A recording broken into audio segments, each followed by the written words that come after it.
All right. Welcome, everyone. I hope that you've been attending the sessions that preceded this session. But like most lawyers do, we prefer to have the last word, and we kept the session in such a way that the discussions on sociology, science, economics, and morality have taken place. Let me give you a bird's eye view before we get into today's discussion.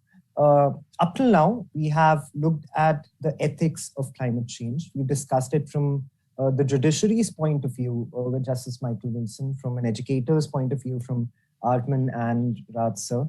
We've also discussed the economics of it. And when I say economics, I mean economics of renewable energy, but also grid restructuring, infrastructure, all of those things we have covered. We have gone into the sciences of it. How does air pollution index work? How do we settle waste? How do we compare the impact of COVID pandemic on the scientific index that we do have established? We have then gone into the sociology of waste, where we have covered issues ranging from the gender issues. We've covered personal hygiene, especially of women. We've covered religion. We've covered politics. We've covered economics. We've covered linguistics, divinity of natural resources. All of these things now raise the question, what do we do about it? And historically, law and policy has tried to address that very point. It is either about how do we address a certain issue, or it is about how do we come up with an issue that hasn't been addressed or hasn't existed prior to this discussion. So it is my absolute pleasure and almost my fortune to be a part of a panel discussion, to be moderating a panel discussion where I literally do not have to make any effort due to the kind of profiles that we have on the panel. Starting with Mr. Sudhir Mishra. Now, all of you who dabble in sustainability have heard of Mr. Mishra. Mr. Mishra is one of the leading environmental lawyers of the country, having litigated everywhere for environment, for every cause that you have heard of. Having practiced in the Supreme Court myself, Mr. Mishra is a bit of a household name for all the young environmental lawyers that are going around in courts. Mr. Mishra is one of India's leading environment, healthcare, and infrastructure lawyers. He is a prominent litigation lawyer, having represented clients in various tribunals, High Court, Supreme Court, in closely contested matters. Mr. Mishra was a special counsel for the state of Gujarat and state of Sikkim. And Mr. Mishra has a lot of accolades, which I will not be getting into. And I'd invite all of you to look up his profile because we are short in time. And if we go into the in-depth introductions of all of our panel members, it's probably going to take 1.5 hours. So I'll restrict myself with introductions. It's a pleasure having you, Mr. Mishra, and thank you so much for taking up the time. Now, we have Ms. Tanya Kochetkova with us, and it is an absolute pleasure again to have you on the panel, Tanya, because your research itself is so interesting that I think it'll make for some very interesting talking points. As for our audiences, I'm just going to take out your introduction. 1 second. So Tanya received her PhD from Kyiv National University in 1998 on self in the speech acts theory. After her PhD defense, she joined Professor Evert van der Swede's Center for Russian Studies at the University of Nijmegen. I must apologize if I'm getting the pronunciations wrong. That's a bit of an inherent issue. In the Netherlands as a junior researcher, and completed her second PhD in philosophical anthropology in 2001. The same year, she was appointed as a postdoctoral associate in environmental philosophy, Utrecht University for Humanistic. She has been appointed as a lecturer in applied ethics and philosophy of technology at University for Applied Sciences and at the University of Twente. She is the author of several books and a series of articles on applied ethics and philosophy of man and technology. Recently, she published together with Rico Sneller and Nelke Canters a book, The Plurality of Arts of Living. Again, I am cutting short the bio only to accommodate all of our thoughts later. It's a pleasure having you, Tanya, and I do apologize for not pronouncing some of the things right. Thank you so much. Thank you for your introduction.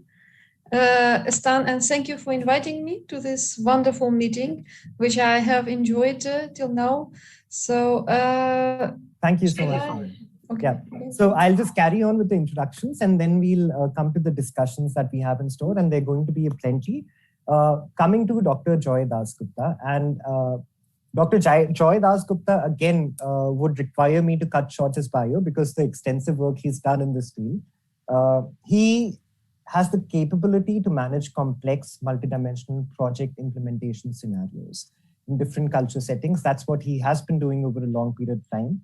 He's worked for the last 16 years in the post-conflict regions of Northeast India, Nepal, Bangladesh, Afghanistan, learning to deal with and successfully negotiating the various set of challenges posed by a host of actors in these countries.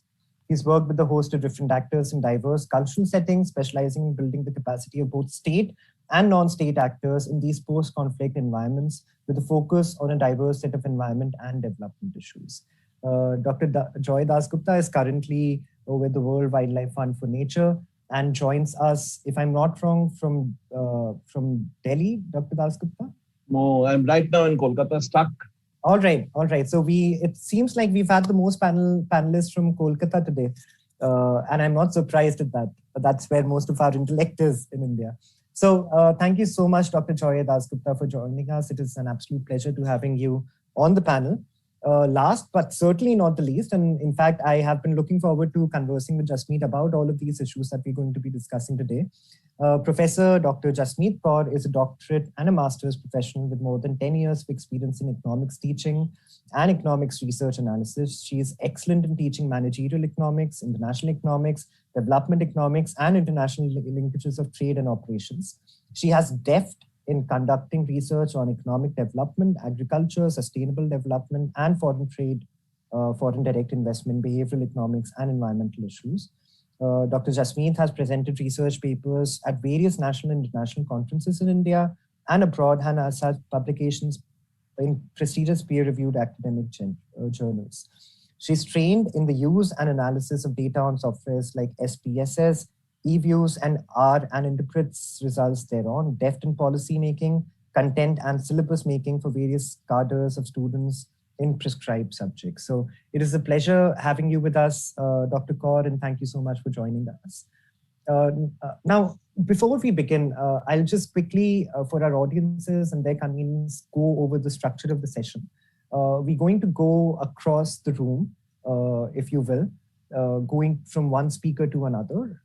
Each speaker will talk for 15 to 20 minutes on the topic of our discussion, and we'll also try and raise questions right after their talk if it is convenient for them.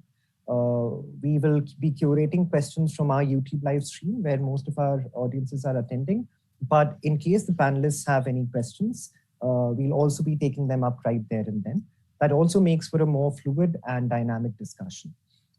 Going to our topic today, as I introduced at the beginning, it is about what we are doing about all of these issues that we're discussing. And the title of our session is What Glasgow Holds, the Future of International Environmental Agreements. But there is a lot that goes beyond this topic. What is happening in the environmental diplomacy front? What is happening in the comparative public administration front? What is happening in the economics, international economics of these questions that these international agreements put forth? Are there any sustainable mechanisms where you could enforce any of these agreements? Are there other advantages of these agreements that we do not foresee when we criticize a certain Paris Agreement for being non-enforceable? All of these things will probably come up. And if they do not, that would only be because more interesting topics are being discussed. So that being said, I give the floor to Mr. Sudhir Mishra. And sir, over to you for your views on this topic. Thank you, Eeshan. Thank you, everybody. I'm quite awestruck by the word Glasgow, actually, because that reminds me of great travels in the United Kingdom, which I have not been able to travel for 2 years now. If you're going from London to Edinburgh, that's a very important station which comes in between. So it's more in nostalgia rather than anything else. It rings a bell. And see, for me, environmental agreements, environmental accords, international cooperation, international treaties, for me, how they are tested on the ground is the crux. As a lawyer who has been practicing 20 years on environmental issues, my own conclusion is, after 2 decades of working, that climate change or environmental capabilities or disabilities are entirely local in nature. You cannot have a very international perspective about it, because as much as you have an international perspective about it, it's ultimately a nation which has to take care of its own compliances. It has to take care of its own capabilities. It has to take care of its own narrative. Look where I'm coming from. I'll just give you one example, because I'm sure more academic people will be able to talk about the agreements per se. I will just tell you the facts and data, which we test in the court all the time. So 2015, when the World Public Health Emergency was not coined in the general perception, I filed a petition in Delhi High Court, namely Sudhir Mishra versus Union of India, on the deteriorating air in Delhi.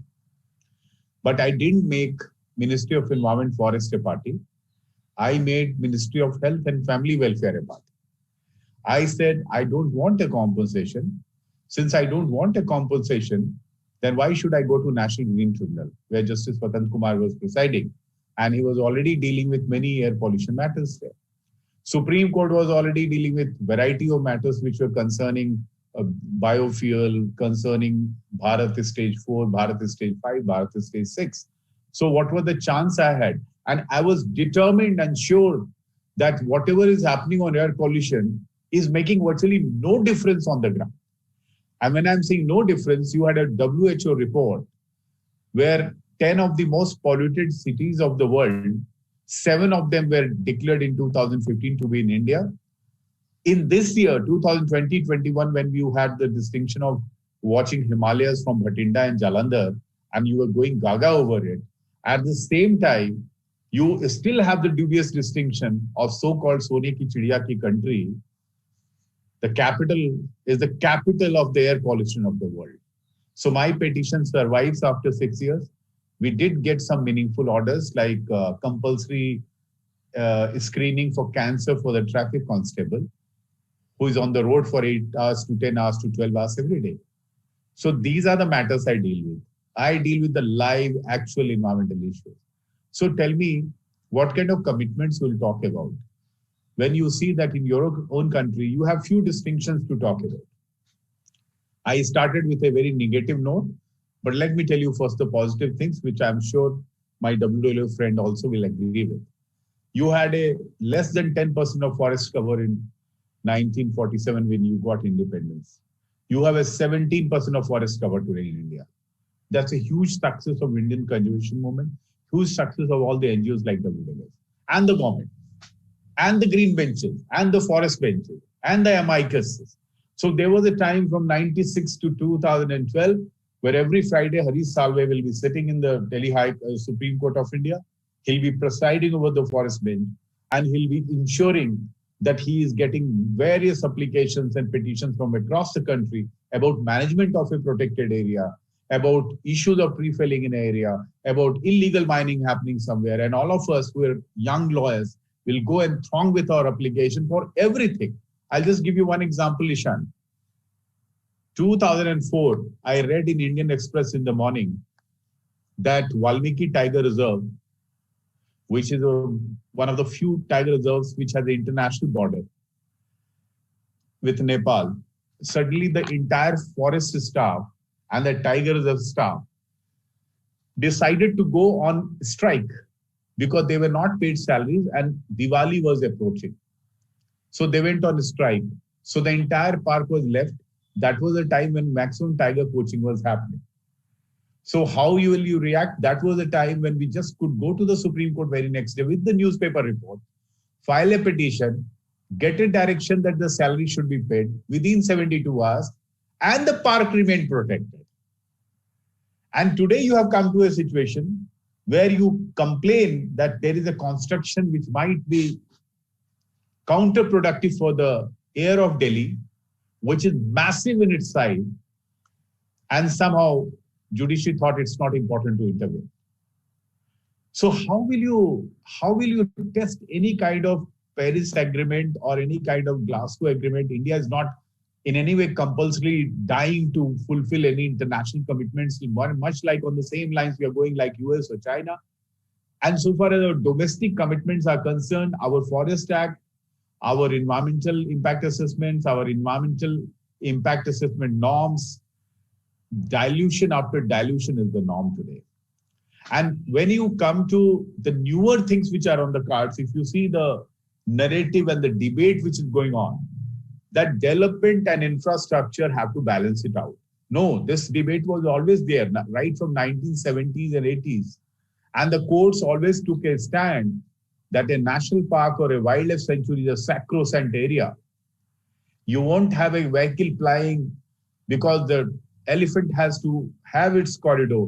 The tiger needs to have its territory marked. That was the jurisprudence, that was the philosophy with which the country was being run.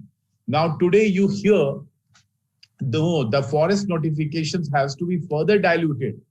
EIA notification has to be further diluted because your development should not suffer because livelihoods are important. So you have to see contextualize the entire narrative, which way you are heading for. I'm not going to take any criticism or something of any particular thing, but this is how you operate. You can't. So agreements like Glasgow, which is going to be the future, or the predecessor of Paris, has to be tested in a local condition. And the local condition is so vibrant, so dynamic in nature, depending upon the political balance you are playing to, that it is very, very superficial how it will pan out. That is one. The second part is the pandemic. So before the pandemic, 2019, much of my time in my law firm was air pollution. Of course, is a personal thing for me. I keep on fighting. Even during pandemic, we said, stop the stubble burning. Stop the stubble burning, because unless you stop the stubble burning, you cannot have any redressal to Delhi's lungs. And then the lungs were being sacrificed in the pandemic as well. Now the lungs have become the biggest talking point during the pandemic. Still, despite court orders, we are in no position to get a compromise done with the farmers. That you please allow us to have our lungs safe in Delhi NCR. And I filed a petition which was listed in the Supreme Court last week on behalf of an NGO, that we thought that there'll be some kind of compromise because the government has said, okay, we'll not penalize the farmers for choking the lungs of Delhi, because that's the dilution we have agreed upon. So which direction we are talking about? Itna dur kahan jayenge? Where will we go so far, Glasgow? First, let's settle it here. Where we stand. 2019, September, October, if you remember, Eeshan, that was the time it was looking as if we'll ban plastics. Every major corporate was in my doorsteps. Every major plastic consumer was at my doorstep. I had given opinion to all the large e-commerce players, large packaging industry. And just before the pandemic, I was in Bologna in Italy, doing a keynote address in World Plastic Conference, sustainable packaging. When the pandemic happened, I had to cut short and come back. And I tell you, Joy will agree, that was a historical opportunity for us when plastic could have been banned. Because there was a momentum, Prime Minister was about to announce it. Everybody was thinking that plastic is going to be banned, which would have been a big thing. Because your rivers and the rivers from China together managed to do the ocean pollution to the extent of 65 to 70%. So by which area and territory we have left? Air pollution, we are the topper. Ocean pollution, we are the biggest contributor. We climbed the railings of Yamuna and dropped the polythene coming out of our luxury cars on the D&D. That's the kind of mindset we have. We'll go to some other country, we'll carry the plastic package in our pocket. Then comes the pandemic. And Eeshan, in the pandemic, plastic came with its entire vengeance. It came in PP suits. It came in those all kind of barriers, all kind of more packaging. Restaurants have started sending you more plastics. And plastic bags came in, disposable bags came in, bodies were wrapped in more plastics. They were being taken to Shamshan Ghat in more plastics. So tell me where we are heading for. We are heading for a huge disaster now. When we were trying to convince a e-commerce company that you will not sell a mobile phone in 6 layers of plastic because my country can't afford this kind of sustainability. At the same time, you had such a dilution that today you are back to square or even worse. So I am taking a ringside view. I took you to the bio. If you say success, yes, tigers have been saved in this country. Animals have been saved in this country. We protect our wild animal like anything. We have done a great job on there, and that's very historical in its nature. And somehow this government also has encouraged it, if not curtailed it. So far as the trees and forests and protected area is concerned, good news is that we have managed to have good flora and fauna, and we are quite safe. But if you do the sacrosanct areas turning around, if you want to dilute that whole area, and because you are not sure about your debate, infrastructure will prevail or develop or sustainability will prevail. And that gives a very, Eeshan, very confused signal to the corporate world, because now I'm balancing it. I did my first 12 years. I never worked for a company. I was only going from one national park to another national park, training the forest staff. So 300 national parks, 65 odd public interest litigation. That's what I did for first 10 years. Today, I work with the corporates and I do personal causes like air pollution myself. And I can tell you, as a lawyer, I'm confused. Which way we have to head? Can we take up an issue and get it done in the court? I'm not sure about it. Hey, those are excellent points, Mr. Mishra. And I must confess that I'm not surprised, because I've seen you talk about these issues, and I expected you to bring it back to the ground level. And sometimes it is better to stock take within your house before you keep checking what is happening outside. In fact, in your address, it also reminded me that when you were speaking about how the Supreme Court was actually very had a very soft spot towards environmental, very late, in fact. And I remember the way forest was defined in the 1996 and Godavarman case, so on and so forth. Right. I think it was Justice Kuldeep Singh in 1991 who'd actually come up with disbanding diesel vehicles which are 15 years or older, 10 years or older, sorry. So we've had a sort of a history of getting things done because sometimes the governance does not allow us to do it. It is, though, up for discussion still if we are as productive in our litigation, or have we had as much success in this decade as we did in the last one. And those are some of the questions that we'll keep discovering and answering as we go ahead. Even though I had a specific question for you, Mr. Mishra, and you're probably the best person to answer this in the panel as well. So we had something like an NGT coming into being because of Article 253. The Constitution gives you the power to implement international agreements. We had the 1974 Water, 1986 Environment Protection Act. All of these legislations have had some sort of an international play that have kind of forced the hand of the Indian government towards implementing these things. But even today, apart from a policy on climate change, and that's what it is. It is a policy, it's not an enforceable law. We do not see still a specific legislation on climate change. And it does not seem very likely that it's going to come, especially with what's happening with the EIA notification, as you mentioned. So what is the chasm that we're not able to cross here? So I'm happy you asked me something, because I finished my thing in 8 minutes or 9 minutes, because we are always happy when the judges put us on some kind of task. So we are better equipped to take up. Let me tell you a very practical thing, Eeshan. 2012-13 were the most glorious years of NGT, but there were a lot of lows and a lot of highs. I won't call that tribunalization is something which was answer to every challenge, whether it was environment, whether it's anything. Somehow there were a lot of disappointments also which happened with these tribunals. One of the things, and I'll say it very indirectly, that we were knowing in 2014 and 15 that the entire purpose of a huge institution like NGT, which has come into being in its full blow by 2012, it had the most glorious period of 2 to 3 years. I wish it had a run of at least 10 years. If it had a run of 10 years, but then checks and balances, which a High Court and a Supreme Court does all the time. The high courts are so equipped to do checks and balances that you cannot make out today. I'll just give you one example, Eeshan.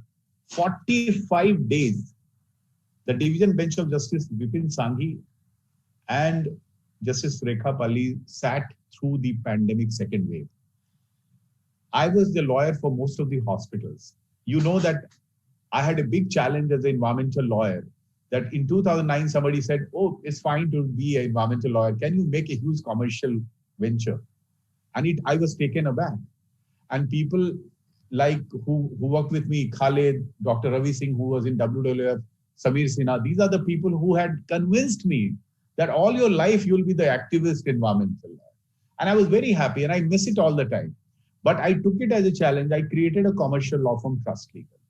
Today, we are the largest media, broadcasting, and healthcare law firm in the country, not of environment. Environment, of course, we are the best law firm. We get all the awards from Legal 500, India Business Law Journal. But the money comes from healthcare, media, broadcasting. In healthcare, we were representing many hospitals in pandemic. You know what kind of challenges we were witnessing? Challenge in the evening that 105 patients are there in my hospital. I have oxygen for 2 hours. Exact day last month, 5th of May, I had those queries. On a Saturday, on a Sunday morning, Mr. Mishra, 2 hours of oxygen is left, do something. And on a Saturday and a Sunday, Delhi High Court was functioning. They were passing orders that we want the oxygen in Delhi. You could see that the oxygen, which was 300 metric ton, it went up to 900 metric ton. Day after day, we appear before Delhi High Court. And RT-PCR test is not required to be admitted. So when judiciary wants to be there, the High Court and Supreme Court with their 70 to 73 years of history are in a very good position to take their space. But when it came to NGT, something happened where you were pushed. And when you were pushed, there's no coming back. And when I'm saying no coming back, the talk was that how many vehicles come before NGT every day? Okay, 400 vehicles, it must reduce to reduce the air pollution. So how do you work? Well, you are supposed to go in a car from here to Agra. Suddenly the car has vanished. How will you travel? That is the kind of situation you face. So fine, you can go to the high courts, you can go to the Supreme Court, you can still go to NGT in some manner. But I am saying something very different, that what you give comes back to you. Somehow we were hit by that. And that's a caution word for future. And same will apply to the environmental impact assessments, environmental norms, climate change norms. If we will be extra smart in diluting them, take it from me, it will cost this country very dearly. All right. Thank you, Mr. Mishra. I'm sure we'll be coming back with you. It's always a pleasure to be discussing these issues with you. As we have scheduled, we are going to come to you, Dr. Tanya, and I'll give the floor to you to have your comments. We've obviously seen the grassroots of it and the reality of it, of how it's working out, playing out in real life. Your perspective on our topic. Sorry, I think you're still on mute. Thank you so much, Professor Eeshan. I'm happy to be here, so thank you for inviting me to the conference. I want to start with reference to Mr. Mishra about that air quality is our lungs, that air in Delhi is our lungs. Exactly. That's actually the point. So and I think we cannot resolve the climate change until we realize that there is no humanity apart and environment apart. And actually now comes the question about either concept of environment as something like environment literally means surrounding. Does it make sense at all? Because we are living in the Anthropocene where quality of nature is quality of our blood, of our lungs, of our bodies. So our bodies are part of nature. We are part of the biosphere. And there is no actually difference between us and nature. There is one complex which is now called Anthropocene, which is a humanity being merged into one with nature. And if you want a quality of life, we need a quality of biosphere enhanced. So this is a kind of introduction, but I wanted to reflect on what are the chances of Glasgow meeting COP26 fulfilling its goals. Because I was actually quite saddened to know that Greta Thunberg is actually quite skeptical about the Glasgow Agreement, and she declined to visit the Glasgow Agreement, which will take place in November, if nothing changes, if it's not postponed, it will take place in November 1st till 12th, 2021, this year. It was postponed from the previous year because of COVID pandemics. But it seems to me like the question is like, what are the chances of these goals being achieved? How far are we away from achieving the major goals of this meeting? The goals of this meeting, the major 4 goals are having a strong enhancement of NDCs. NDCs are nationally defined contributions to climate change. Finding financing for them, so setting the proper finance flow and enhancing international collaboration on energy transition, clean road transport, and nature. So many people say that this Glasgow meeting will be make it or break it.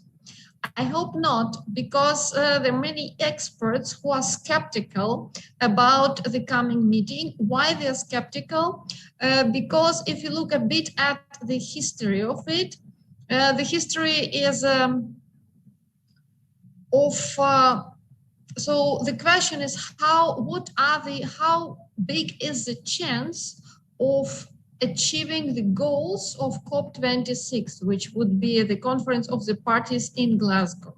And I would like to look at a quick recap of Paris Agreement and its predecessor, its historical predecessor, which is Kyoto Agreement. So many say that in comparison to Kyoto Agreement, Paris Agreement was a big progress. Big progress because Kyoto Agreement had about 20 members, out of which only 15 left, active members. And it were mostly Western countries. It were only Western countries, which in alone are not, so they were historical culprits of climate change because they were historically the biggest emitters.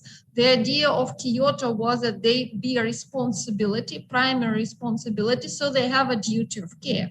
However, it's impossible with 12 countries or 20 countries to fulfill the goal of stopping global warming.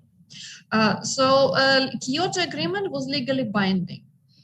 Paris Agreement is mixed in a sense that it has both a legally binding part and a legally not binding part. So it has a bigger flexibility, and the biggest flexibility is that the nationally determined contributions are being formulated by the country itself, and they are reviewed every 5 years. So in 2020, there was time to review, in November 2020, there was time to review this nationally determined contributions. However, because of pandemic, it was postponed to 2021. So if it won't be postponed even more, as Greta Thunberg suggests, it will happen November this year. The need is to enhance these goals. Why? Because the major criticism of the Paris Agreement that it's not enough. It is good, it is a step forward. However, it's not enough to keep global warming below 1.5 degrees. The goal was to keep it below 2 degrees Celsius and striving the best option below 1.5. However, the way things are going now, even if all nationally determined contributions will be implemented, we would still be above 3 degrees Celsius of warming, which is not acceptable because we already now have severe problems like wildfires in California, Australian forest fires, monsoon problems, the cyclone changes in India. Siberia faces warming. Some places in Siberia face warming during the summer, more than 30 degrees Celsius, which is unprecedented, and so on. The need is actually to enhance national determined contributions and to guarantee their fulfillment. And that's the biggest problem, whether it's possible to guarantee fulfillment of the national determined contributions. So the paradox, the previous meeting, which was in Madrid in 2019, did not ended up in desired agreement. It was seen as a kind of failure. So this the current meeting needs to achieve or strives to achieve these goals, but it's a big problem whether they will be achieved or not. So the question is the Kyoto Protocol had big problems, even though it was legally binding, but it was putting actually a pressure on the nations which joined it, which was too much. Financial burden was unreasonable, and it resulted in many countries leaving Kyoto. For example, US never ratified Kyoto, and also countries like Australia, Canada, Japan, and Russia have dropped out of Kyoto Agreement. They left only European Union and New Zealand as the only parties participating. So this is obviously not what we want from Glasgow. So Paris Agreement is more flexible, and because of its top-down and bottom-up, because of its hybrid structure, it actually has more chances of going on. But going on is not the same as achieving its goals. So, for example, countries like Brazil, they smartly manipulated their national determined contributions that it seems that Brazil, for example, will be achieving national determined contributions under Paris Agreement without, however, reducing its carbon dioxide emissions. And this is not what we need. What we need is a genuine reduction in carbon dioxide emissions, and quite fast. Peaking in 2030 and zero net emissions in 2050. So this is a riddle which the world is facing now. If we want to guarantee a stable future for our children and grandchildren, we need to head at net zero carbon dioxide and GHG emissions by 2050, which is only 29 years from now. But such kind of international instruments as national agreements, as Paris Agreement and as a Glasgow Agreement, if it will be achieved, they don't have any enforcement mechanism. That's a major criticism about Paris Agreement, that it remains an introduction, it remains a nice wish, a good goal, a good wish, but not it's not enough translated into action. And the major problem behind it is finance. So the goal was, the target was about $100 billion per year, every year in climate finance, which should flow from developed to developing world to help climate finance. However, this goal has not been achieved. There were about $10 billion per year actually flowing, so which is about only 10% from what is needed.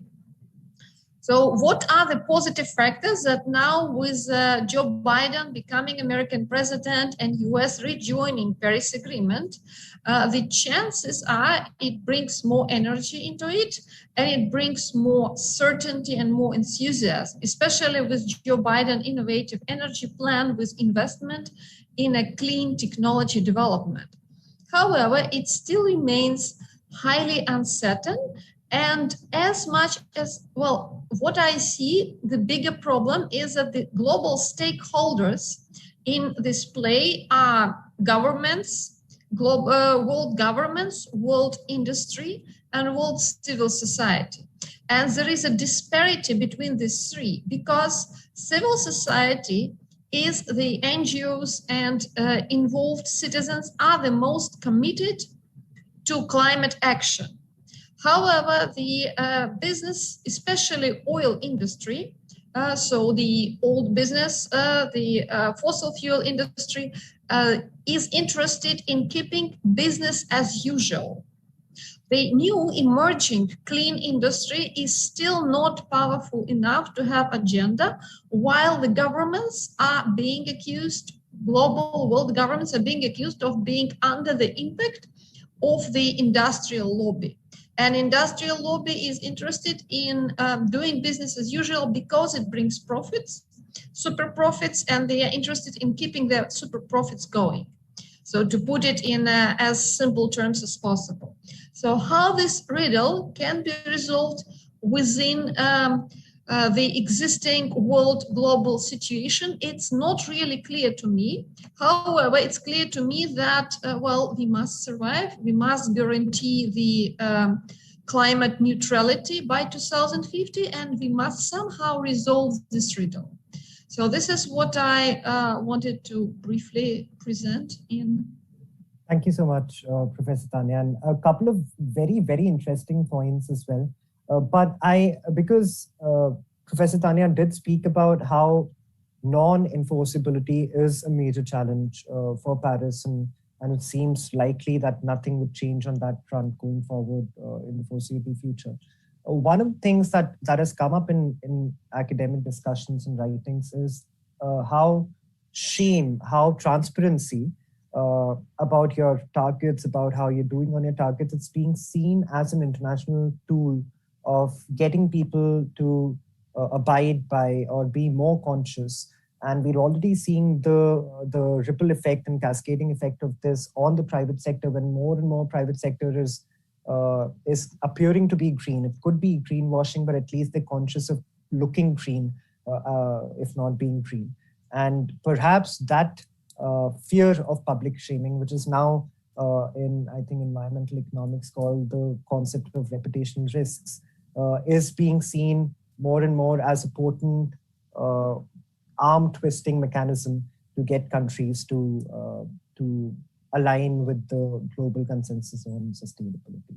But obviously, there are also going to be a lot of other such points being raised. If there are any comments and statements up till now, I'd invite the panelists to please. Thank you for your question. Thank you for your comment.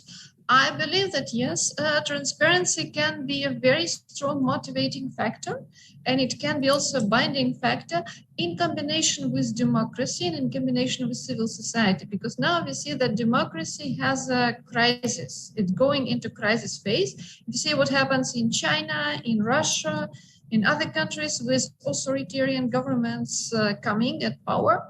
But in combination, transparency, especially AI, which allows to make it obvious who emits how much GHG, with possibility of accurately making it transparent. So transparency, it can be an instrument of a surveillance state as it is in China, but it can also be an instrument of civil society to enhance greening, genuine greening. And I believe that this can be in combination with AI, which allows accounting for and actually seeing who are the culprits of emissions.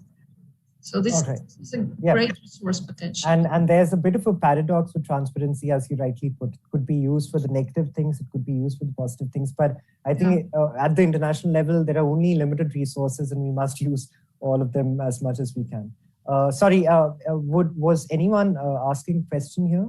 We can have one question. I just had a very honest confession after hearing Professor Tanya. I'm more educated about the hierarchy of the international agreement. So I was not very clear that how Paris is still better and what is happening and who are there, who are left it, what is the withdrawal symptom of certain nations. Absolutely brilliant. Thank you so much, Mr. Mishra, and thank you, Professor Tanya. I completely echo Mr. Mishra's thoughts. I think that was a brilliant presentation on long and short of the Paris Agreement and what the future holds for us, quite literally. Thank you so much. Moving on, we now move to Professor Dr. Joy Dasgupta. Joy, over to you. Yeah, I kind of agree with both my previous speakers, both the things that they've talked about. But what is very fascinating is to see that who the international agreements are for. Who is the target audience? Is it the state governments, the international governments? Is it the private sector? Is it the people, urban people of the planet, people who are going to pay the costs? But at the end of the day, is it the people who are the real vulnerable people, people who stay at the margins of society, people who are in the real uh, lower rungs of society, people who live, who probably in future will become the climate refugees? The world is changing, and as both my previous speakers said, the pace of change. What is frightening is that the pace of change is really fast. And what happened in Uttarakhand this year in the Himalayas, what happened has happened in the Bay of Bengal and the Arabian Sea. We have never seen cyclones back to back. Never. It's never happened virtually in the last 20 years. It's never happened. So the pace of change is happening. And it appears that are we there to measure up to the pace of change? Our policies, our structures, our laws, our deliberations at the international level, at the national level, at the local level, are we in touch, or are we behind the curve? Because if we are behind the curve, the consequences will be terrible. As Professor Kochetkova said, that we just have 29 years. 29 years for a human society is very, very difficult. And history will tell us that societies which have failed to tackle climate change have failed to survive. The Mayans, the Indus Valley civilizations are very good examples. They failed to adapt. See, the question is not a question of 2 degrees, 3 degrees, or 1.5 degrees. They all have meaning. They're beyond semantics. They all have real implications. But the question is, are we ready to adapt? Are we ready to make those changes at the pace that is needed? Somehow, I always feel that the current international regime is somewhat of a 1990s, early 2000s scenario. We are almost 20 years behind the current situation where the Earth is. Earth is warming, no doubt. Change is happening on a fantastically fast scale.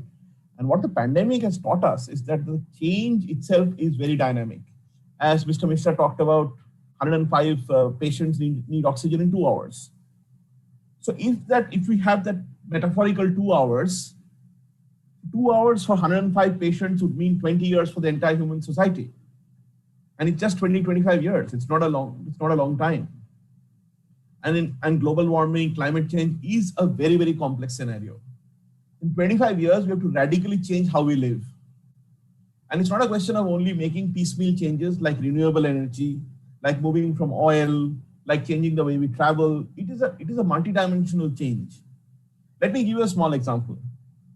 In many parts of the West, growing rice is considered a problematic thing because rice emits methane. But rice is our staple food. We can't do without rice. And we do. And methane has 9 times more potential of global warming than carbon dioxide has, emissions. So we should stop eating rice tomorrow. That's the blanket thing. But let's look at it differently. Let's look at developing varieties of rice which emit much less methane. These are the changes we need to make, and we need to make them fast. And the problem is the question of pace and the implications of it. Let me give you examples. In Venice or in Netherlands, the societies have the money, the technological capacity, and the institutional structures to keep the sea out. If one of you have traveled to Sundarbans and you have seen the embankments, making say a few thousand kilometers of concrete embankments costs at least $2 to $3 billion. Believe me, we don't have the money to do it all every place. And the concrete embankments work. But then how much more will you make the embankments? And every year, if you have to raise it by 2 meters, where will those 2 meters end? That's the critical question. For many people in the coasts of the world, especially in the so-called third world, in the next 20 years, life will become miserable. And the point is that if we do not make these changes in the next 20 years, it's going to be real. The losses are going to be very real. The costs will be very, very real. Last year, I had the privilege of traveling throughout Sundarbans in the Indian part to actually go and provide some amount of COVID-based food and food support to remote villages. And you could see the vulnerability, how vulnerable they are. It's like that. Many coastal communities, many mountain communities were like that. International structures appear to fail them because at this point of time, we are too slow. We're just too slow. From Kyoto to Paris, we took 20 years. Believe me, we don't have that much time. From Paris to Glasgow, we are taking 6 years. But then we have a 29-year window taking. That's the key. That's absolutely the key. And believe me that that 29 years will go away. And if we do not manage to keep it below 2 degrees Celsius, human civilization, as we know, will be in serious trouble. We'll be in serious trouble. There's no doubt about it. Let's not think, see, to put it on a more personal note, till very recently, as an environmental professional, I always used to work. I've been working in this field for a long time. I've worked piecemeal in many things. But to accept the extremely stark and difficult reality of climate change always is not easy. And actually, you kind of think that, no, this is not happening. It's so bad, it cannot happen. But believe me, it's very real. I'm convinced that it's very real, and we should take all the dire predictions even more seriously. Because one of the major things of international environmental law is the precautionary principle. If you look at the precautionary principle, as the name suggests, we need to take precautions. And the time today is to take beyond precautionary principle. You have to go beyond it. I would term it as, let's take the emergency principle. Because like the COVID pandemic, we are living in, there are many people are talking about of declaring a climate emergency. And believe me, we are in a climate emergency. It's not a question of declaring it anymore. It is very much there. It's very real. And it's very, very real. And it's going to happen. Every year it's going to happen. So we will have to abandon places. Like, for example, islands in the Sundarbans, like Mosuni and other islands, will be abandoned in the next 5 years. A country like Tuvalu in the Pacific will be abandoned in the next 10 years. It's not livable. There'll be mountain passes in the Himalayas which we'll have to abandon because the glaciers will be too unstable. What happened today, this time in Uttarakhand, is going to happen repeatedly. There'll be gulfs. There'll be extreme events. There'll be super cyclones regularly. In 20 years, the number of these cyclones have gone up. We're talking about Californian wildfires in Australia also. Naturally, arid areas will become more arid. So it's bound to happen. At the pace it's quickening up. There's no doubt about it. Another contention is that large international agreements are difficult to implement because they're large. There are a lot of actors, they're big, they're complex. If we could actually supplement it with smaller ones between nation states, between governments in different ecological regions, then we can have probably a better situation. We can deal with it in a more structured manner and probably in a faster way. Like the Europeans have done it in the terms of the Mediterranean Sea. They have an agreement and they've done a pretty good job. And a lot of people have come together. It's an agreement where the Israelis and others can sit together and talk about the Mediterranean Sea. And all the littoral states have done something about it. Looking at that, if the entire Himalayan belt could sit together and talk about that, it makes sense. Whether we like it or not, we may not love each other, but the point is that if tomorrow there's a serious problem upstream in Tibet, all of us will suffer. So these are areas, for example, in Southern Africa, the Peace for Parks initiative, where they're running national parks without boundaries. That has made a real difference. And this has enabled a lot of countries to come together and talk. So that is kind of subnational agreements, subnational thinking that we need to speeden up the process. Because in climate hotspots, it's no longer important to look at 1.5 or 2.7 or 3.6 or 2.1. It's a question of making real life modifications and mitigation right now, not 20 years from now. Say, for example, in parts of the Amazon, for example, in the Sundarbans, for example, in the Himalayas, we need to make those mitigation structures, mitigation things right now in the next 5 to 7 years. Otherwise, we have lost it. There's no point making it because human settlements, as we know, will go. There's no doubt. And believe me, I'll be very honest that if we keep on insisting on building dams in the Himalayas, we are committing suicide as an entire civilization. Building dams in the Himalayas is a no-no. I've traveled enough, seen enough to know that's a no-no. So we have to pose these hard questions to ourselves. If we don't build dams in the Himalayas, what do we do? How do we get our energy? These are the questions we'll have to answer. And the questions have to be answered fast. my basic ethos is speed. Speed is what we need to do. We don't have time to make any changes. I think that's enough. We can always get back to any more questions or any other deliberations per se.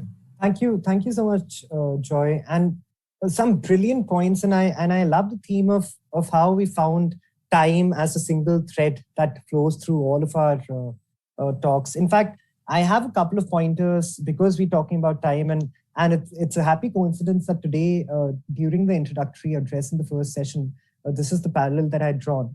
But when I was basically discussing the concept of this occasion, the World Environment Day, and how we want the sessions to be, I had basically equated time with environment, saying that time is a concept, a construct of human consciousness. So is environment, because it is what we define it to be that makes it environment for us. But environment is a lot bigger than what we define it to be. And so is time. Time has existed prior to human civilization. Time will exist after we are done of the planet. Similarly, environment, in whatever definition you choose, has existed before us, will exist after us. Time, humanity is always running behind time, and we're always running behind natural resources. We're all cribbing about not saving enough time for ourselves, and we're almost always cumulatively cribbing about not saving enough natural resources for ourselves. So there is this implicit relationship between how we fail to define, understand, and conserve, save time, and how we fail to define and save our environment. And one of the efforts that we take in that direction is to think more about it, talk more about it, and engage with more audiences as we do so. But since we're still on the topic of time, and we do have about half an hour still left with us in terms of time, I just want to touch upon a couple of points strictly in terms of time. And now, Professor Tanya mentioned how 29 years is our goal for a net zero budget. But if you look at the carbon budget of the planet, we run out of a carbon budget in 17 years. So we can claim that 29 years is what we have remaining for our net zero goal, but 17 years is our carbon budget.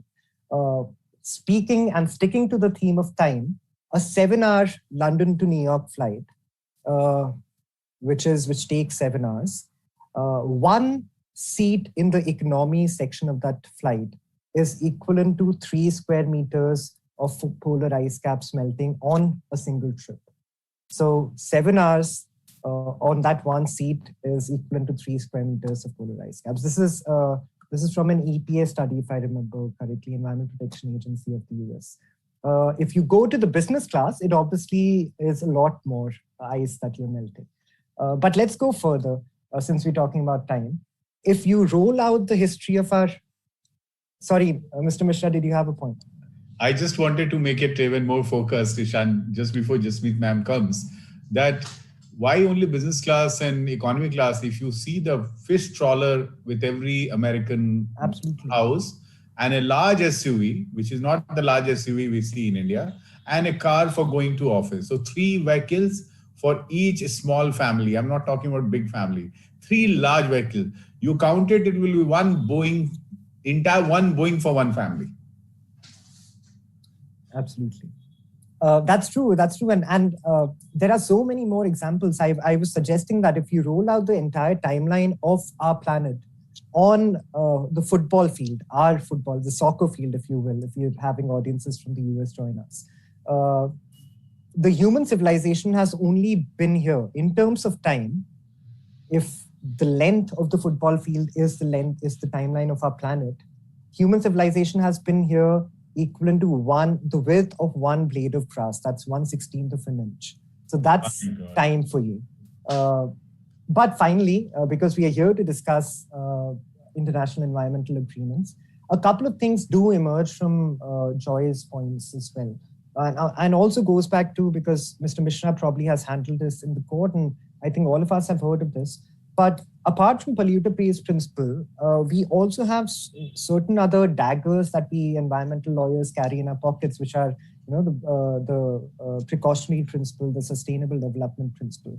And one thing that I have thought about in terms of customary international law, because precautionary principle is now customary international law. And for our audiences, you must also read up on the doctrine of non-regression, because now doctrine of non-regression is the law of Indian land after 2017's 12th December Justice Swatantra Kumar's judgment of NGT, where he had basically said that under the doctrine of non-regression, you're not allowed to dilute environmental laws. The doctrine of non-regression says that you're not allowed to regress from your environmental laws. So there are a lot of these daggers that we use for environmental conservation.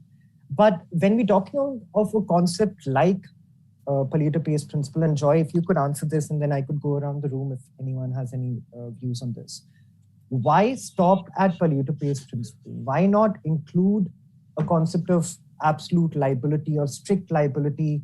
And I know that environmental law inherently has the concept of special burden of proof, where the person who's being alleged against, the victim does not have the burden of proof. Why have we not taken polluter pays principle forward in our concepts? Why have we stopped at absolute liability? Why have we stopped at polluter pays principle? I would guess that it's not a question of law, it's a question of politics. It's not a question of law. Law is always clear. Polluter pays, but depends on who is the polluter. And the polluter will never pay you every cent of the pollution, would he? So we always negotiate. When ExxonMobil did what they did in Alaska, they didn't pay every dollar of the amount they polluted. And because Puget Sound was pristine, it looked lovely in the TV shows, and it looked very nice, they paid. But believe me, if it was some very remote place where the TV cameras would not reach, the amount would be much lower. So polluter pays principle is just a principle. It depends on the negotiating power. Yesterday, day before, there's a ship which is sinking off the coast of Colombo. Will they pay the same amount? They won't, because that's the outer reaches of Colombo Harbor. So it's not as pristine, as ecologically important in that sense. Even the Suez Canal, for example, the ship that was stuck, that definitely had an environmental impact. But will they pay everything? The amount that the Egyptians charged is not probably an environmental fee. It's many other things. That's correct. That's the inconvenience having been caused to them. Exactly. In terms of polluter pays principle is a great principle. The point is that how we implement it, how we negotiate it is the question. Let me answer it in a slightly more political terms. Every colonial nation regrets their colonial past. Every colonial nation has no problems in regretting their colonial past. But every colonial nation has a problem in apologizing for their colonial past. There's a difference between regret and apology. So polluter pays principle is also in that sense. No one has a problem with the principle, but when the principle starts to look towards the bank and the figures in the bank, then that's when the problems start. That's where, so I would always argue that it's a question of negotiation. And you're negotiating with a powerful corporation, so they will always look at it in that sense. So that's how you need to go ahead. That doesn't mean it's a bad principle, it's a very important principle. Absolutely. How hard do you negotiate? That's the whole question. That's how it is. That's how the world is. The real world is. Professor Tanya, please go ahead. Yeah, I want to add something. I believe that actually it can be translated into carbon tax and environmental tax, and in a way, like not as a guilt, not as you have to really like prove someone's being guilty, but as a matter of normal, that industries which emit carbon have to pay per ton of carbon some reasonable price, which reasonable so that they will not be undermined as a business, but that it will be cheaper for them to not emit, so that they get an incentive to switch to carbon neutral. So this way we will manipulate markets so that it will favor green energy production and green energy use. And I believe that this is kind of a modification of polluter pays principle to become more like on a daily basis acceptable. I think we're getting into the expertise of Jasmeet as we're going ahead with our discussion, getting into the economics of it and expertise and the fiscal side of it. So Jasmeet, unless anyone has any comment on any of the points that we've raised up till now, we'll move to Jasmeet. All right, Dr. Kaur, over to you. Thank you, Eeshan. In fact, it has been wonderful since last hour listening to people who are actually working in field, and who are working towards the betterment. So as you mentioned in the beginning of the session, that I can also give a gist, which has been wonderful actually. So I'm going to start with the gist here. Time factor, pacing, as Dr. Joy mentioned, yes, exactly. But imagine in 2016, the Earth's temperature was already at 1.3 degrees Celsius. And since then, it has been increasing by pace of 0.6, okay, 0.6 degrees Celsius. So imagine where are we today? Apart from pandemic, apart from work from home, everything else. So I'm sure we all can imagine where we are today. Since 2018, we have not yet collected the data sets, proper data sets, and published about it. But maybe by this year or by next year beginning, we'll have proper data as well to run an analysis like what happened to the Earth's temperature when we were all sitting at home, right?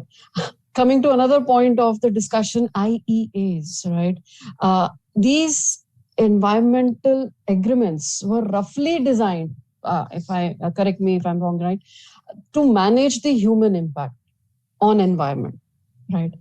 Management itself is a question mark. I believe all my fellow speakers mentioned very thoroughly that yes, management is definitely an issue with that.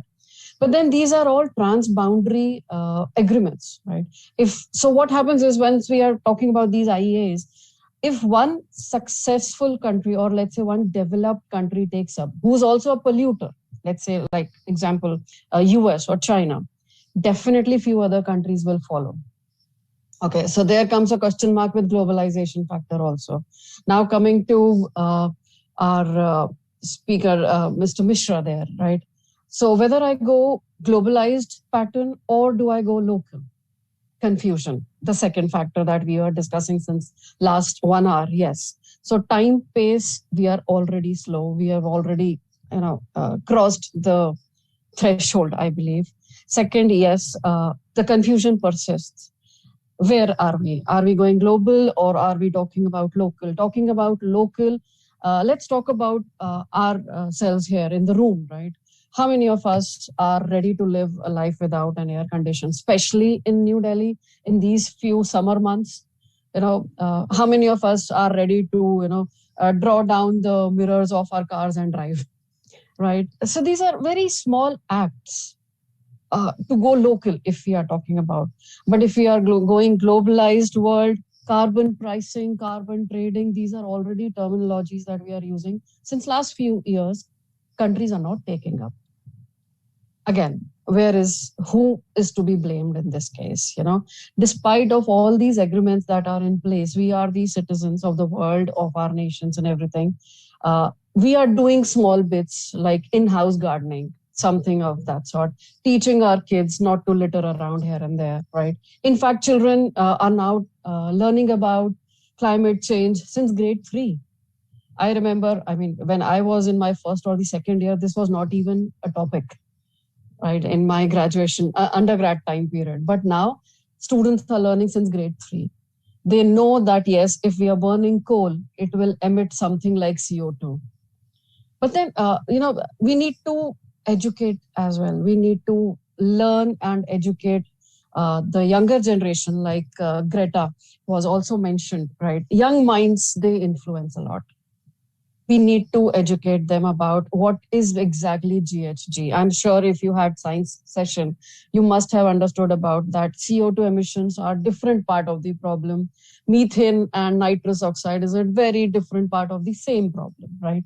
So where are we moving towards with these 3 aspects of emissions in our environmental agreements? I'm not a lawyer, so I won't talk about that aspect. But yes, in economic terms, it has been talked about since 1800s, but actually it came enforced, or rather it was more effective in second half of the 20th century, you can say. After the Stockholm meeting in 1972, then people realized, all right, something of this sort is also going on. But again, coming back to the main question, what I would generalize here, where are the governments? what are the world leaders doing? Where are they going wrong? Or where are few of them going right? Because, we will follow them. Where are our young influencers like Greta? They influence the younger generation a lot. So where are they? And what are they doing right or wrong? That should be asked about. That should be talked about, right? Then these global treaties, ethical fundament would be that each country is made responsible for their actions. Are they actually doing that? Are they actually being responsible? Or are they actually talking about that, I went wrong here? Our country is actually talking about that. You take France, Germany, Netherlands. We are largely dependent on these economies because they are the pillars of these treaties. Where are they going right or where are they going wrong again? Let's come back to the point why we claim the Kyoto Protocol or the Paris Agreement only. Again, talking about globalization or going local, where are the expectations? Have we lived up to them? Before SDGs, we have MDGs. MDGs were huge. I wouldn't, invite trouble here, but yeah, they were little disastrous. So then came SDGs. Earlier, there were more than 20 SDGs. Now we are left with 17 Sustainable Development Goals. And now we are also planning to even lower them down. So what exactly? Do you want to lower your aspects down, your expectations down, or you just don't want to work towards them? Why are we lowering down the SDGs? Why can't we work towards all 17 of them? Rather, all 17 are not even about environment. They're about the world population and health and everything. Hardly 3 or 4 of them talk about climate change aspect. So where are we actually moving towards? And why are we blaming only, the governments? Let's talk about these large emitters, China being the first one, followed by US, followed by India. India is the third largest emitter. Who is actually facing the brunt? I am glad I think Dr. Joy mentioned Tuvalu, right? These are small island developing states. 2 of these states have already submerged in water. All right, they are already gone. These are some nations that are taking the brunt of actions or the reactions done by the developing nations. And those developing nations are the pillars of these treaties. What example are we setting in? Are these treaties talking about SIDS, these small island developing states? Are we talking about them? Tonga is there, Kiribati is there. Kiribati, I believe the large amount of population is already being moved towards New Zealand or Australia. They are being plugged out from their home. And we are sitting quiet. Then again, coming back to the initial question, globalized pattern of the world, or you want a local pattern of the world. Whatever is happening in Kiribati is not my problem. Is it seriously not my problem? Someday it might reach my home as well. Because the kind of actions and reactions these pillars are taking, somebody has to take the brunt of it. SIDS are already doing that, right? These treaties have some very strong and robust members. I've already named few economies in that sense. What are they doing in pattern of implementation? Now, practically, yes. Theoretically, these treaties are wonderful, paragraph and paragraphs. They are beautifully written. But what about the practical implication? We did had Dr. Joy talk about pace and implications. Coming to carbon pricing and trading, why are we still waiting? Why can't we just make it more important and legal carbon trading, right? We need to punish those industrialists who are not listening. They are still burning coal for that. Then coming to another point, yes, cater to our own needs. Is it only my need, or is it the society need, or is it the world need? What do I cater to? Then Tanya talked about our bodies are part of the nature. One of the most beautiful statements in the last 1 hour, I believe. Yes, our bodies are. So why would I, somebody burning plastic, you talk about the Delhi environment ratio also and everything, enhancing NDCs is the actual action to be taken. Are these treaties mentioning that? Do we have a paragraph on enhancing NDCs, or rather than most of the economies might follow what Brazil did, like Tanya mentioned already. They lowered down their NDC. That's not the solution. That's just playing around with your own paragraphs, right? So yeah, business as usual. Business as usual is still down the line. It is still going on. Anyways, coming to the gist of, I would like if the room can add on to whatever I would say ahead. Glasgow is promising carbon neutrality by 2030. So it's not even 17 years or 29 years. 2030 is just around a decade now. We are already into it. It's hardly 8.5 years or 9 years per se. So are we really going to achieve it? How? Right? So time factor there comes. So these, game of, ink promises and everything. Yes, it's been played since many decades now. Where is the result? It's null. There's no result at all. But yeah, these agreements, I believe, can take an effort to, a very critical effort to bring together the nations, not just the developing ones or underdeveloped ones or the SIDS. The major pillars also must come together. Financing is expected from them. The financial aspect of how do we cover these SIDS aspect, or how do we cover the relocation aspect? Financing is expected from these pillars. Are they ready for that? And a second question I would ask, or rather I would leave on that note, minimalistic lifestyle. Are we ready for that? Are we ready for minimalism in order to control our own environment, in order to, safeguard? Carbon emissions are not yet lowered. Energy consumption is still very high. Endangered species are still not safeguarded. They are endangered for a reason, and the saga continues. Are we actually ready for that? So yeah, I believe all these pointers must be included in these agreements if we are ready to make these countries sign these agreements and to follow them, of course. Signing part we've been doing since last few decades, but are we actually following them? So I hope I covered most of the pointers of my fellow speakers as well. So this is where I would leave the forum open. Thank you, Eeshan. Thank you so much, Dr. Kaur. And that was a wonderful snippet of everything that is being discussed, with a couple of complementary questions that have been thrown at us. But since Dr. Kaur mentioned the concept of game and how this thing plays out in real life, and sometimes it turns into a plain blame game at the international level.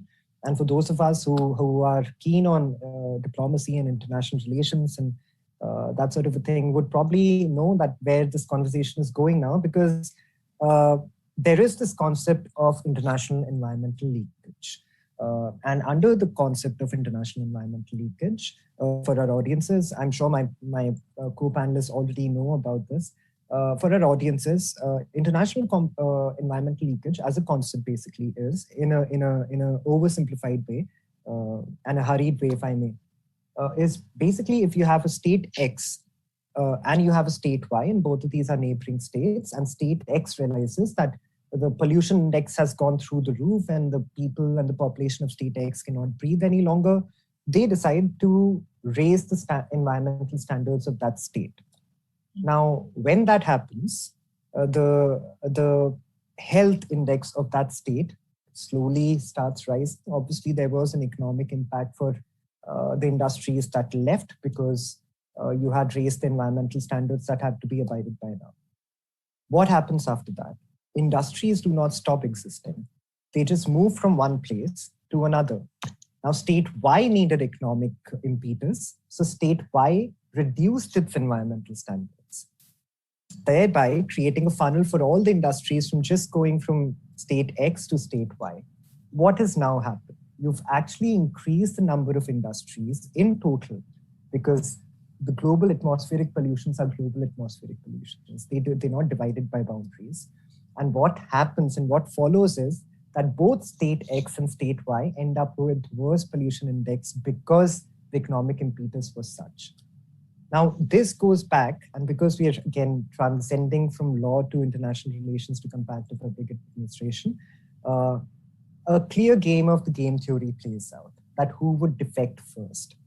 And in this non-infinite game theory game, as John Nash would propose, because it is beneficial for both of them to defect right at the beginning, that's why these international agreements would be difficult to to play. So that's a wonderful, wonderful segue, Dr. Kaur, for this introduction on game theory that I could indulge in.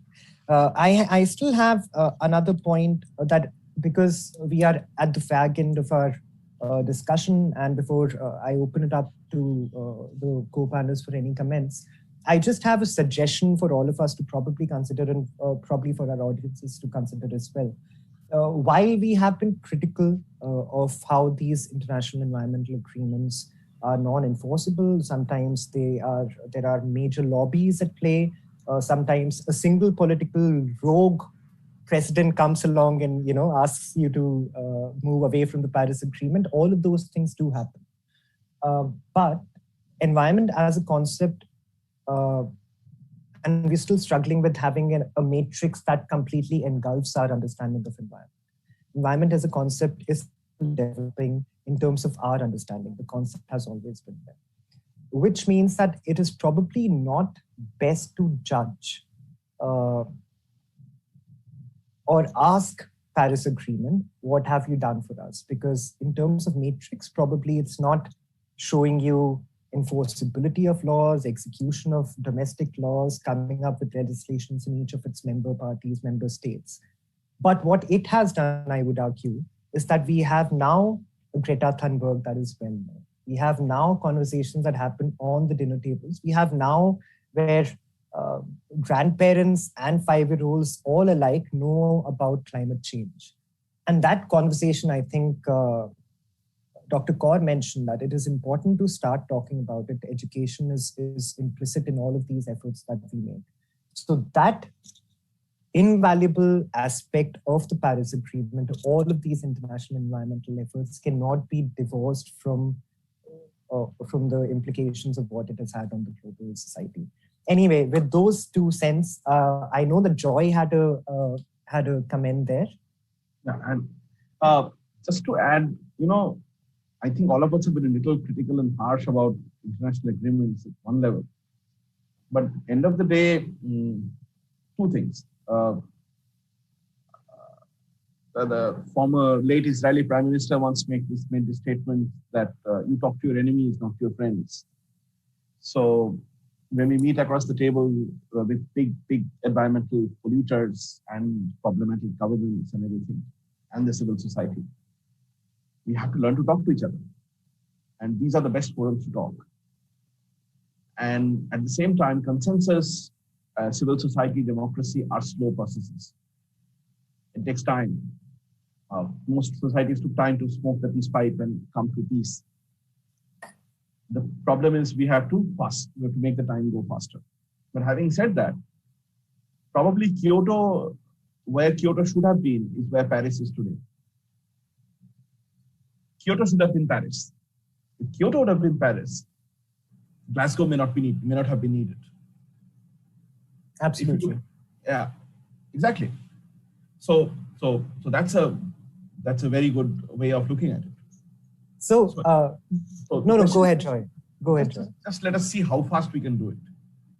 Absolutely. And and let me tell you something just to end. Never before in human civilization do we have so much data, understanding, and clarity about where the environmental problems are leading us. So we cannot say that it is lack of data. It's only a question of lack of will. Sure. And if we go away, if we chuck out or just move away from environmental denialism into a pragmatic, real situation and leave ideological frameworks behind, we have a future. Otherwise, we have no future. It's as simple as that. So because Joy, you quoted a former head of state, it reminded me of a wonderful quote by another head of state from another country, which had, when conversing with the Indian head of state back in, I think it was 1965, had said that we're not able to come up with the solution to these issues, but I hope that our future generations have more wisdom than we do. Exactly. The only issue with climate change is that our generation, and probably the next generation, is at the precipice of reaching a point when there's no going back. It is also one of the most unfortunate generations because they are the perpetrators and the victims of the same crime. So while we complain about having no air or no clean air to breathe, and Mr. Mishra talked about how it is happening in real life and how governance structures and government is dealing with it. As a statistic, and this is again a fact-check statistic I remember reading about, 80% of 80% of all pollution today that is impacting climate change in our indices has occurred from the Second World War. Mm-hmm. So it's literally the generation prior to us, our generation, and the next generation, which has led to this. And it's a very curious scenario where we are the perpetrators of the crimes of which we are victims. And let's just hope that it does not come to a stage when we have to blame or pass the pillow to our future generations to come up with solutions, because the time is here and the time is now. And on that note, I think given the fact that the theme of our World Environment Seminar was the future of our planet, environment, climate change, and sustainability, end this session by saying that I think through our talks, it has come to pass that the future is now and the time is now. And we must carry on all the efforts, and sometimes having everyone on the same table, even if it is not leading to enforceable standards, is probably the best step forward. So on that note, unless there are any concluding remarks, I'd like to conclude this session and thank all of my co-panelists for being so gracious with their time. And we'll be keeping in touch, and Jindal School of Environment Sustainability will be having many of these sessions, and we'll be delighted to have you again. Thank you so much.